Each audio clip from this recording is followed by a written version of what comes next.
Assalamualaikum warahmatullahi wabarakatuh. Waalaikumsalam warahmatullahi wabarakatuh.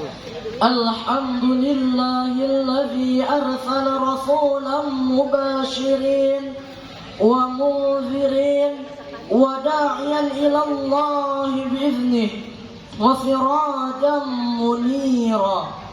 Allahumma fasalla wa sallim wa barik ala sayyidina Muhammad wa ala alihi wa ashabihi ajma'in.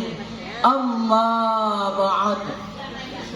Dewan Hakim yang arif dan bijaksana, beserta syarhil dan hadirin yang berbahagia.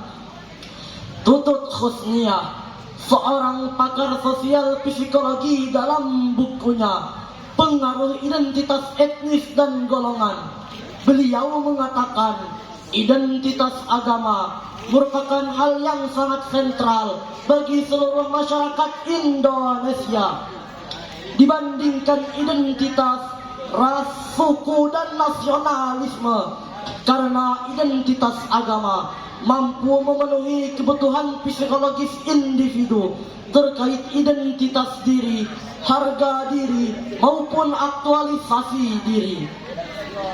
Di satu sisi hadirin, kita patut berbangga karena identitas agama menjadi identitas utama sebagai warga negara Indonesia. Namun di sisi lain, identitas agama juga dapat memecah belah persatuan, terbukti oleh intoleransi dalam umat beragama sampai pelanggaran tempat umat beribadah beragama. Masih ingatkah kita hadirin peristiwa pembakaran masjid di Tolikara, Papua, pembubaran jemaat gereja yang saat sedang beribadah di rumah, pembacokan imam masjid saat sedang salat berjamaah, vandalisme yang terjadi di musala, bahkan konflik antar agama yang membuat negeri ini terpecah belah. Inikah yang dinamakan negara toleransi, yang katanya mengutamakan keberagaman, tapi nyatanya mencuri persatuan? Betul hadirin? Betul. Lalu bagaimana konsep Al-Quran dalam menghadapi persoalan tersebut? Maka pada momentum kali ini kami akan membawakan syarahan yang berjudul Menampilkan Islam Rahmatan lil Alamin, dengan landasan Al-Quran Surah Al-Anbiya ayat 106 sampai 107. Berikut lantunannya. أعوذ بالله من الشيطان الرجيم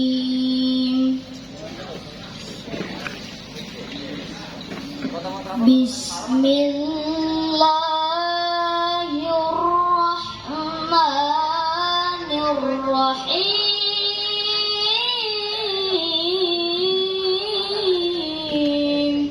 Allah.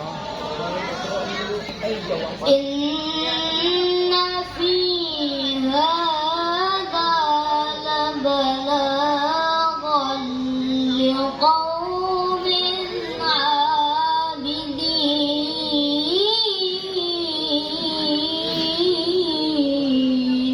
Allah. وما أرسلناك إلا رحمة للعالمين. Aku berlindung kepada Allah dari godaan setan yang terkutuk, dengan menyebut asma-Mu ya Allah. pengasih lagi Maha Penyayang. Sungguh apa yang disebutkan di dalam Al-Quran ini benar-benar menjadi petunjuk yang lengkap bagi orang-orang yang menyembah Allah. Dan kami tidak mengutus engkau, wahai Muhammad, melainkan menjadi rahmat bagi seluruh alam.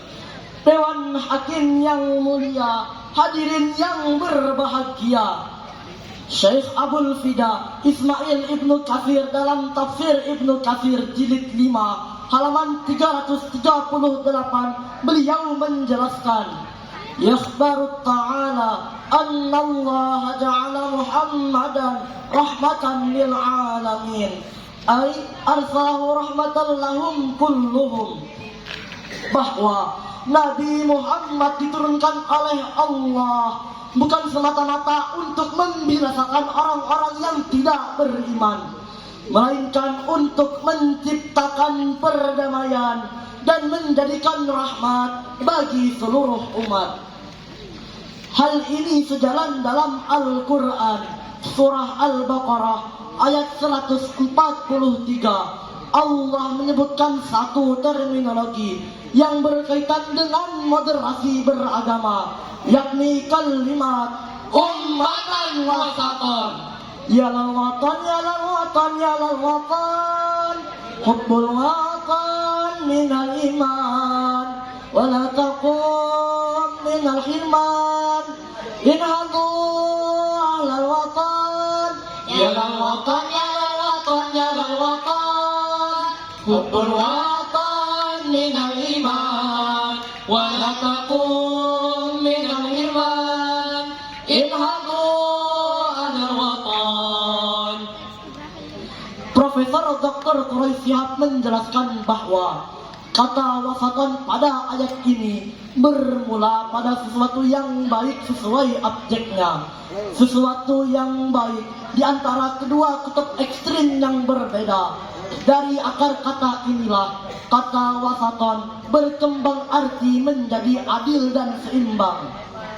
Allah juga mempertegas posisi umat Islam sebagai umat yang moderat atau dikenal dengan istilah ummatan wasatan, umat yang berada di tengah, tidak menjunjung dalam rohani, tidak hanyut dalam materi, tapi memadukan aspek rohani dan jasmani, sehingga terjadilah Islam yang rahmatan lil alamin.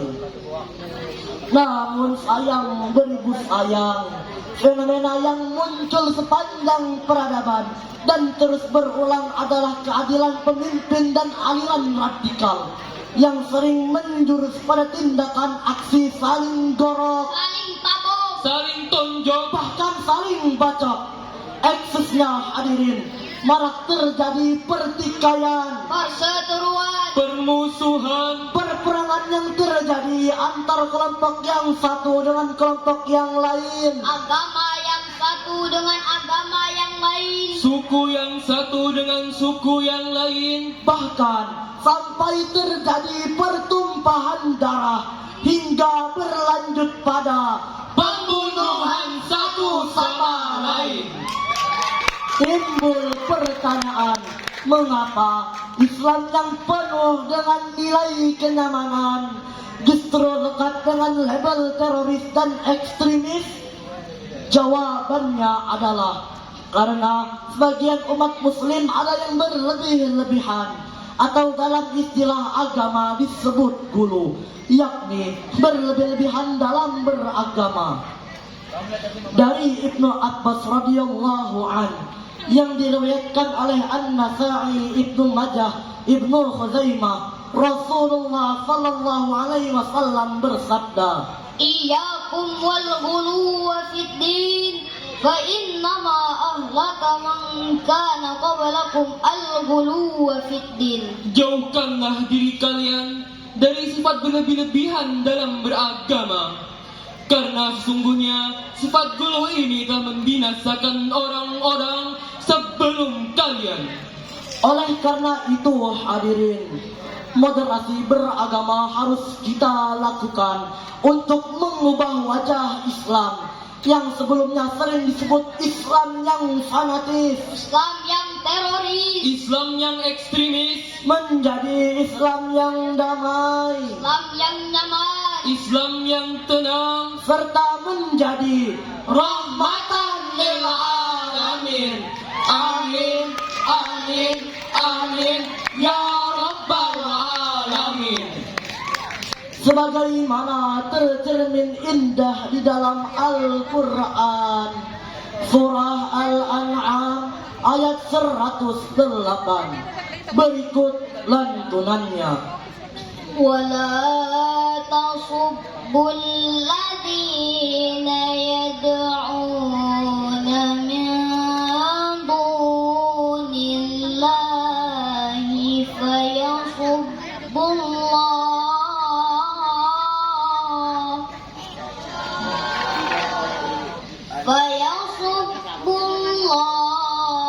عدوا بغير علم كذلك زينا لكل أمة عملهم ثم إلى ربهم مرجعهم فينبئهم بما كانوا يعملون صدق الله العظيم. Dan janganlah kamu memaki sesembahan yang mereka sembah selain Allah, karena mereka nanti akan memaki Allah dengan melampaui batas tanpa dasar pengetahuan. Demikianlah kami jadikan setiap umat menganggap baik pekerjaan mereka, kemudian kepada Tuhan tempat kembali mereka. Lalu Dia akan memberitahukan kepada mereka apa yang telah mereka kerjakan. Maha benar Allah dengan segala firman-Nya.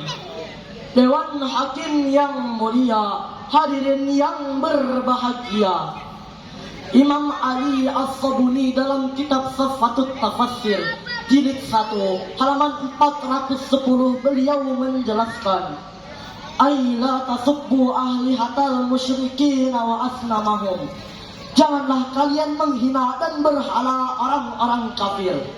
Allah juga memerintahkan kita untuk jangan menghina berhala orang-orang kafir, karena di balik hinaan cacian kita akan timbul kerusakan, yakni mereka menghina Allah tanpa dasar ilmu pengetahuan.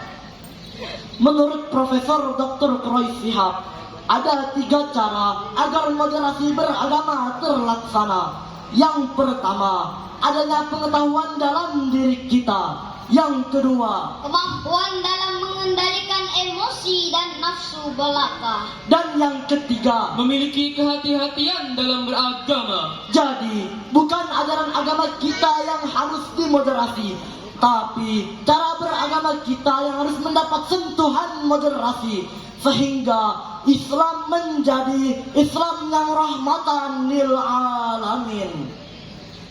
Sejarah membuktikan, hadirin, Islam bukanlah ajaran agama yang sadis, bengis, apalagi teroris, melainkan Islam adalah ajaran agama yang harmonis, rahmatan lil alamin. Dengan demikian, jika akhir-akhir ini masih ditemukannya aksi-aksi terorisme, radikalisme yang katanya dilakukan oleh orang Islam, sekali lagi kami katakan, ini bukan ajaran agama Islam, melainkan ini hanya merusak keindahan agama Islam. Islam mempersilahkan umat Kristiani untuk sampai pada tingkatan Isa Al-Masih.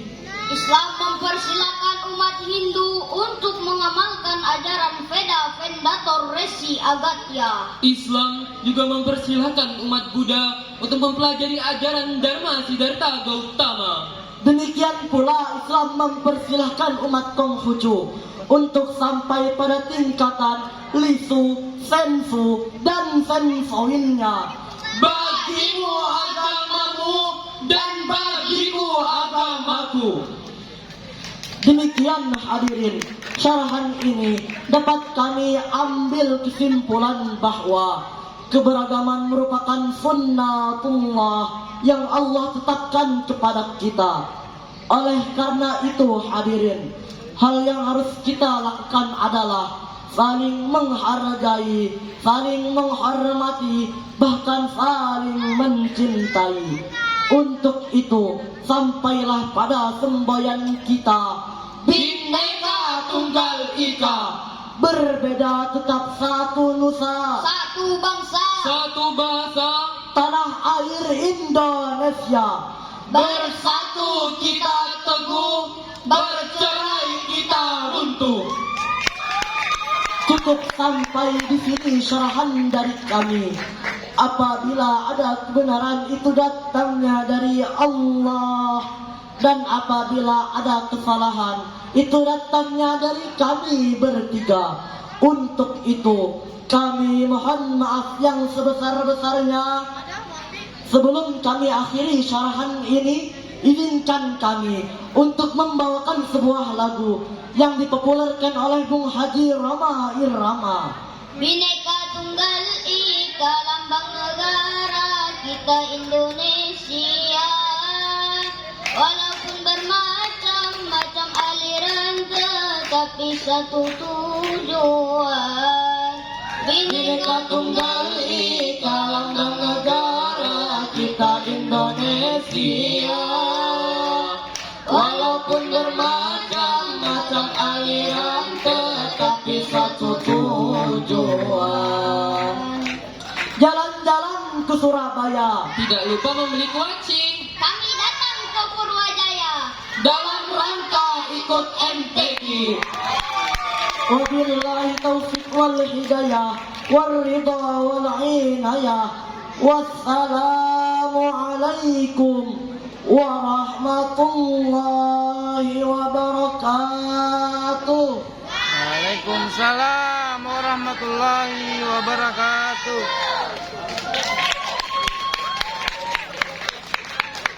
Peserta dari mana nih? 1753. Peserta dari mana nih?